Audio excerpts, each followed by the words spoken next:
नमस्कार मित्रों, हमारी चैनल धर्म योगी पर आपका स्वागत है। अगर आपको हमारा वीडियो अच्छा लगे तो चैनल सब्सक्राइब जरूर कीजिए। दोस्तों, आज हम आपको भगवत गीता से जुड़ी एक छोटी सी चिड़िया की दृढ़ निश्चय की एक रोचक कहानी लेकर आए हैं।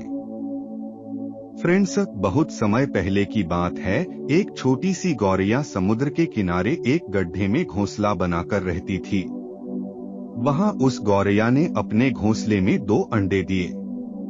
सुबह होने पर वह अपने अंडों को वहीं छोड़कर गौरैया दाना चुगने निकल गई। शाम को दाना चुगने के बाद जब गौरैया वापस आई तो उसने देखा उसके अंडे वहां नहीं थे। वह घबरा गई। उसने आसपास देखा परंतु उसे कोई नहीं दिखा। तब उस गौरैया ने समुद्र से पूछा, समुद्र, मैंने यहाँ अपने 2 अंडे रखे थे, क्या तुमने देखे? समुद्र हंसते हुए बोला, तेरे अंडों का मुझे क्या पता। समुद्र के हंसने से गौरैया को अंदाजा हो गया कि उसके अंडे समुद्र ने ही चुराए हैं। वह समुद्र से बोली, तुम्हारे अलावा यहाँ और कोई नहीं है, इसलिए तुम्हें जरूर पता है कि मेरे अंडे कहाँ हैं। तुमने ही मेरे अंडे चुराए हैं, मुझे मेरे अंडे वापस करो। गौरैया की यह बात सुनकर समुद्र को हंसी आई और वह अहंकार में बोला, मुझे नहीं पता तुम्हारे अंडे कहाँ हैं, ढूंढ सकती हो तो ढूंढ लो। यह सुनकर गौरैया गुस्से में बोली, मेरे अंडे वापस करो, नहीं तो मैं पूरे समुद्र का पानी सुखा दूंगी। यह सुनकर समुद्र गौरैया पर हंसने लगा। गौरैया गुस्से में एकटक समुद्र को देखने लगी। समुद्र की लहरें आती और जाती परंतु गौरैया उसे घूरती रही। गौरैया बोली, समुद्र, तुम ऐसे नहीं मानोगे, अब मैं तुम्हारा सारा पानी सुखाकर ही रहूंगी। ऐसा कहकर गौरैया अपनी नन्ही सी छोटी समुद्र से पानी लेती और किनारे पर डालती।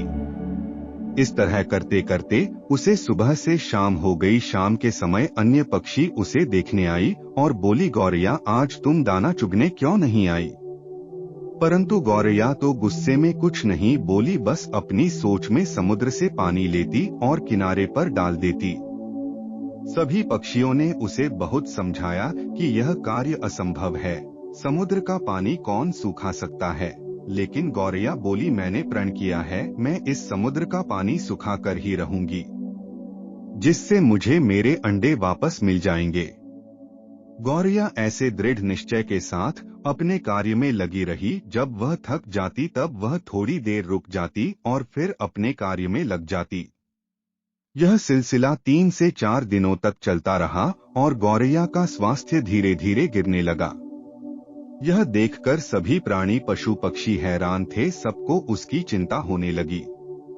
तब सभी पक्षी मिलकर पक्षियों के राजा गरुड़ देव के पास पहुँचे और उनसे बोले, महाराज, यह नन्ही सी गौरैया अपनी जिद पर अड़ी है और इतनी विशाल समुद्र का पानी सुखाने का प्रयास कर रही है। यह सुनकर गरुड़ देव समुद्र तट पर गौरैया के पास पहुँचे और बोले, गौरैया, क्या हम तुम्हारी कुछ मदद कर दे? हमारी चोंच कुछ बड़ी है। गौरैया गुस्से में बोली, यह मेरा काम है, मुझे करने दो, मुझे किसी की मदद नहीं चाहिए। गरुड़ देव समझ गए कि गौरैया अपने बच्चों की चिंता से गुस्से में है। तब गरुड़ देव भगवान श्री हरि विष्णु के पास गए और उनसे मदद की विनती करने लगे और बोले, प्रभु, आप सृष्टि के रचयिता हैं, अब आप ही कुछ चमत्कार कर सकते हैं। यह नन्ही गौरैया जिद में आकर समुद्र का पानी सुखाने की ठान बैठी है, जो कि संभव नहीं है। भगवान विष्णु ने देखा कि गौरैया निरंतर अपने कार्य में लगी है। उसके दृढ़ निश्चय को देखकर प्रसन्न होकर भगवान श्री हरि विष्णु ने समुद्र देव से पीछे हटकर गौरैया को उसके अंडे लौटाने को कहा। भगवान विष्णु की आज्ञा अनुसार समुद्र पीछे हटा और गौरैया ने उसमें से अपने अंडे निकाल लिए और वह खुशी से बोली, देखा, मैंने कर दिखाया।